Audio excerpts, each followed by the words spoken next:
পালানবাড়ি উপজেলা পরিষদের সাবেক সকল উপজেলা চেয়ারম্যান, আগামী দিনে স্বাধীনপুর পালানবাড়ির এই আসনের এমপি পদে প্রার্থী অধ্যক্ষ মাওলানা নজরুল ইসলাম লেবু ভাই। কথা নিয়ে আসছেন অধ্যক্ষ মাওলানা নজরুল ইসলাম লেবু ভাই।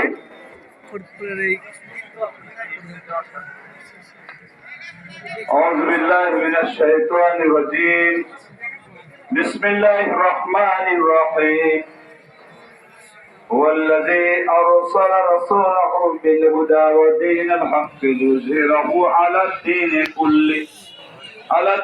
كله ولو كره المشركون صدق الله العظيم। সম্মানিত আজকের এই আলোচনা সভার ইফতার মাহফিলের সভাপতি, উপস্থিত এতদ অঞ্চলের দায়িত্বশীল এবং সামনে উপবিষ্ট দিনদার পরেশগার ভাই ও বন্ধুগণ, আসসালামু আলাইকুম ওয়া রাহমাতুল্লাহ।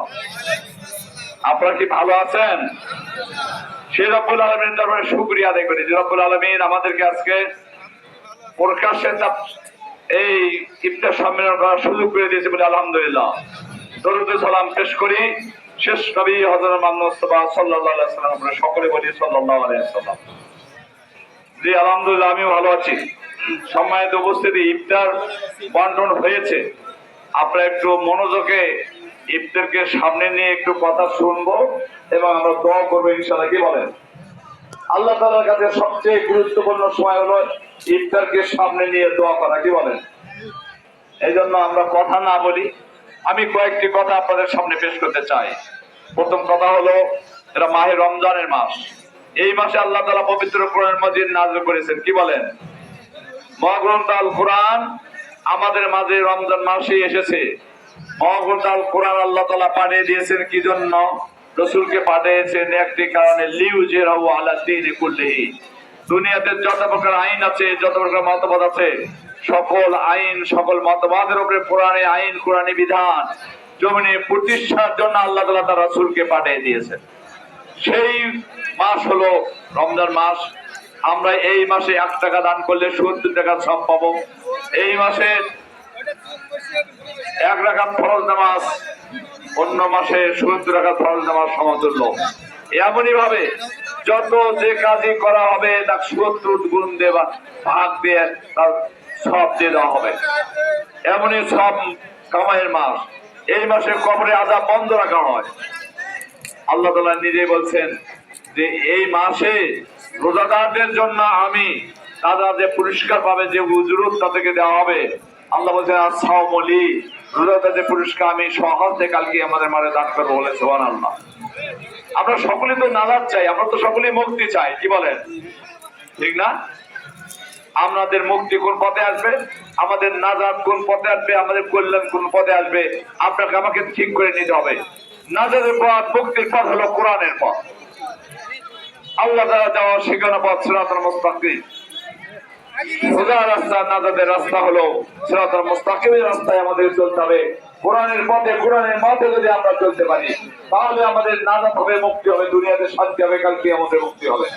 সম্মানিত ভাই বন্ধুগণ, আপনাদের অবশ্যই জানার ব্যাপার যে আজকে সারা দেশে জনগণকে নিয়ে আমরা একাধারে ইফতার মাহফিল করছি। যেখানে ইফতার মাহফিল একটা ভিড় দেখা যাচ্ছে, কেন মানুষ এখন কোরআনের পথে আসা শুরু করেছে। মানুষ অতীতের সব ভুল গ্লানি বুঝে ফেলেছে। কেন বিগত দিনে আলেম ওলামাদের উপর যে নির্যাতন করা হয়েছে, ইসলামী আন্দোলন যারা করছে তাদের উপরে যে নির্যাতন করা হয়েছে, মামলা হামলা দিয়ে জেলে বন্দি রেখে তাদের উপর যে নির্যাতন নিপীড়ন চালা হয়েছে, মানুষ এটা ভুলে যায় নাই। মানুষের থেকে শিক্ষা গ্রহণ করেছে। আগামী দিনে আপনাকে আমাকে ঐক্যবদ্ধ হয়ে ময়দানে কাজ করতে হবে, তাহলে আগামী দিনে আমাদের জন্য ভালো ফল বয়ে আসবে ইনশাআল্লাহ। সম্মানিত ভাই বন্ধুগণ, জামাতে ইসলামী এই দেশে আল্লাহর এই সত্যকে শাসন প্রতিষ্ঠা আন্দোলন করে। জামাতে ইসলামীর কেন্দ্রীয় নেতারা এই আন্দোলন করার কারণে এক এক করে 5 জনকে ফাঁসির কাছে ঝুলানো হয়েছে। কি বলেন? কথা ঠিক না? আর আল্লামা দিলওয়ার সাইদি সাহেব, যাকে কোরআনের পাখি বলা হতো, সেই সাইদি সাহেবকে কোরআনের তাফসীর করার কারণে, কোরআনের কথা মানুষকে বলার কারণে, কোরআনের কথা মানুষকে বলে সারা বিশ্বে মুসলমানদেরকে ঐক্যবদ্ধ করেছিলেন ইসলামের পথে, কোরআনের পথে। এই অপরাধে 13 বছর জেলখানে বন্দী রাখার পর তাকে বিস্ফোরকে হত্যা করা হয়েছে। বলেন কথা ঠিক না?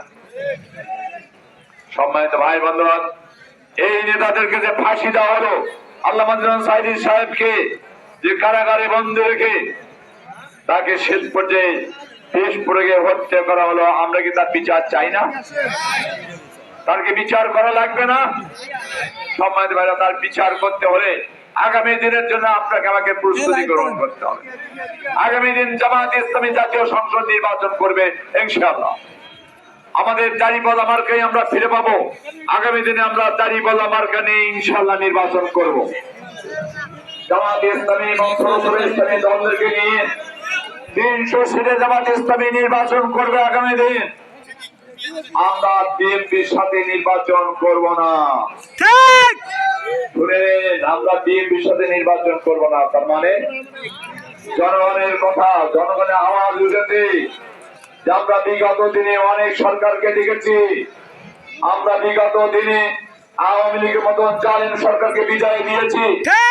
আল্লাহ তাআলার কাল নির্বাচিত জালেম সরকারের বিদায় হয়েছে। আল্লাহ তাআলার নির্দেশে এই জালেম সরকারের দেশ থেকে সরে ইন্ডিয়ায় চলে গেছে, মামার দেশে চলে গেছে। আর নতুন করে জনগণ এই দেশে ইসলাম বিরোধী কোন শক্তিকে আর ক্ষমতায় আসতে দেবে না। জনগণ এখন ইসলামী সরকার দেখতে চায়। জনগণ এই দেশের কোরআনের শাসন দেখতে চায়। কোরআনের শাসন কারা করবে বলুন? একমাত্র জামাত ইসলামী আর ইসলামী যে দলগুলি আছে তারা মিলেই এই দেশে আল্লাহর এই সত্যকে শাসন তথা কোরআনের আইন প্রতিষ্ঠা করবে, আর কোন দল করবে না। এই জন্য জনগণ বলেছেন যে সকল দলকে দেখেছি, এবার জামাত ইসলামী সহ ইসলামী অন্যান্য দলদেরকে দিয়ে আমরা ভোট দিয়ে নির্বাচিত করবো ইনশাআল্লাহ। সম্মানিত ভাই বন্ধুগণ, এই জন্য আমি আপনাদেরকে